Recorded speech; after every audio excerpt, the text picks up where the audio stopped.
Full makhana kheer, గుమగుమలాడే కమ్మని రుచికరమైన పాయసం. మరి స్టార్ట్ చేద్దామా?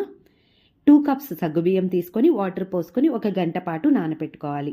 తర్వాత చిక్కని పాలు 6 కప్స్ తీసుకొని 1-2 పొంగులు వచ్చే వరకు మరిగించుకోవాలి. తర్వాత నానబెట్టిన సగ్గుబియ్యం వేసుకొని 5 నిమిషాల పాటు మధ్య మధ్యలో కలుపుకుంటూ ఉడికించుకోవాలి. 4 గంటల పాటు నానబెట్టుకున్న డ్రై ఫ్రూట్స్ తీసుకొని తొక్కు తీసేసి సన్నగా కట్ చేసి కొంచెం నెయ్యిలో దోరగా వేయించుకొని పాయసంలో కలుపుకోవాలి. తర్వాత మధ్య మధ్యలో కలుపుకుంటూ 4-5 నిమిషాలు ఉడికించుకోవాలి. ఈ డ్రై ఫ్రూట్స్ పూర్తిగా ఆప్షనల్, కానీ తినేటప్పుడు మధ్య మధ్యలో పంటికి తగులుతుంటే ఆహా అనాల్సిందే. 2 కప్స్ బెల్లం తీసుకొని కొంచెం వాటర్ యాడ్ చేసుకొని కరిగించుకోవాలి.